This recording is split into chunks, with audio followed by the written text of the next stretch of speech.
বেগম খালেদা জিয়াকে যতটুকু আমাদের এই বয়সে আমরা দেখেছি, শুনেছি বা ওনার ইতিহাস পড়েছি, তো সেই ক্ষেত্রে আমরা আমাদের ভালোবাসার জায়গা থেকে, আমাদের শ্রদ্ধার জায়গা থেকে কিন্তু আমরা এসেছি। ব্যক্তির ভালোবাসা এবং দলের ভালোবাসা দুটো কিন্তু এক বিষয় নয়। একজন মানুষের ভালো দিক যদি থাকে তাহলে তাকে কিন্তু সবাই ভালোবাসে।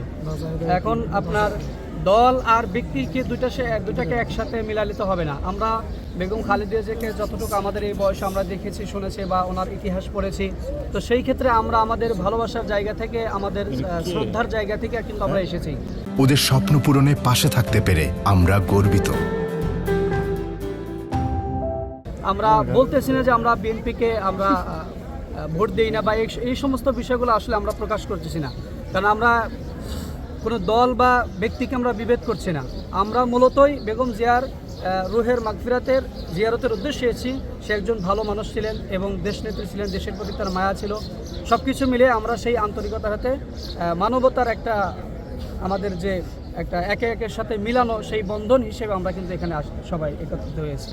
হলো কবিরপুর গোলাম নবী হাফিজিয়া মাদ্রাসা। তো আমরা বেগম খালেদা জিয়ার মূলত কবর জিয়ারতের উদ্দেশ্যে আমরা আমাদের মাদ্রাসা থেকে সকল ছাত্রবৃন্দ এবং উস্তাদবৃন্দ আমরা চলে এসেছি। আমরা যেহেতু আমাদের উত্তেজনার কারণে বা আমাদের যে কোনো এক কারণে আমরা আসলে জানাজায় উপস্থিত হতে পারিনি, সেই ক্ষেত্রে আমরা চাচ্ছিলাম যে তৃতীয় দিনে আমরা চাইতেছি যে আমরা সমস্ত ছাত্র নিয়ে কোরআন খতম করা হয়েছে এবং সেই সাথে আমরা সকলেই এখানে এসেছি মূলত বেগম খালেদা জিয়া এবং আপনার জিয়াউর রহমান ওনাদের কবরের রুহের মাগফিরাতের উদ্দেশ্যে আমরা আসলে আজকে এখানে জিয়ারত করার উদ্দেশ্যে চলে আসি। কতজন শিক্ষার্থী কখন রওনা দিয়েছিলেন? আমরা প্রায় সকালেই রওনা হয়েছি। রাস্তায় জ্যামের কারণে আসলে আমাদের জ্যাম আসতে দেরি হয়েছে এবং আমরা এখানে শিক্ষক আছি আমরা 5 জন এবং আমাদের ছাত্র আছে প্রায় 50 জন।